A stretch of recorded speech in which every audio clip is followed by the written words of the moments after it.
आखिरकार वो दिन आ ही गया जिसका महीनों से डर था। रणविजय पुलिस के हाथों पकड़ लिया गया, लेकिन इस गिरफ्तारी की शुरुआत एक छोटे से मुड़े हुए कागज से हुई थी, जिसने महर की दुनिया पलट दी। तुलसी महीनों से चेतावनी देती रही थी कि रणविजय वैसा नहीं है जैसा वो दिखता है, पर महर ने उसकी हर बात को गलतफहमी मानकर टाल दिया था।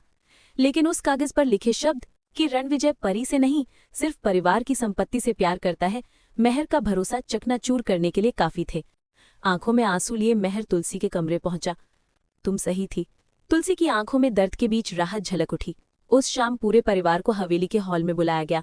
बीच में रणविजय खड़ा था, हमेशा की तरह बनावटी मुस्कान के साथ। लेकिन महर ने एक एक कर सबूत उसके सामने रख दिए। गुप्त खाते, फर्जी लेन देन, छुपी मीटिंग्स और वही नोट जिसने सच को नंगा कर दिया। परी टूट गई। रणविजय बेकसूर बनने लगा, लेकिन महर ने उसे हवेली से बाहर धक्का देकर कहा, अब बहुत हुआ, तुम्हारा खेल खत्म। लेकिन रणविजय की हंसी ने दहशत पैदा कर दी। मैं हार नहीं मानूंगा। उसकी ठंडी आवाज रात भर हवेली के सन्नाटे में तैरती रही। अगली सुबह महर को मैसेज मिला, अब मेरी बारी है, और साथ में हवेली के बाहर खड़ी एक काली परछाई की फोटो। पर असली तूफान अभी बाकी था। पुलिस स्टेशन में तुलसी को बताया गया कि नो एक बड़ा राज छुपा रही है, ऐसा राज जो वीरानी परिवार की नींव हिला सकता है।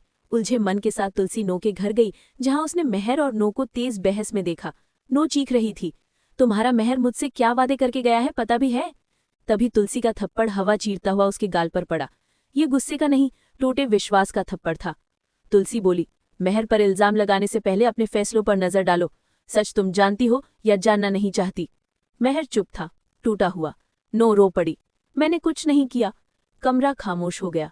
हर चेहरा डरा हुआ था, और हवेली की दीवारें समझ चुकी थी कि अब ये लड़ाई सिर्फ सच की नहीं, जिंदा बचने की है।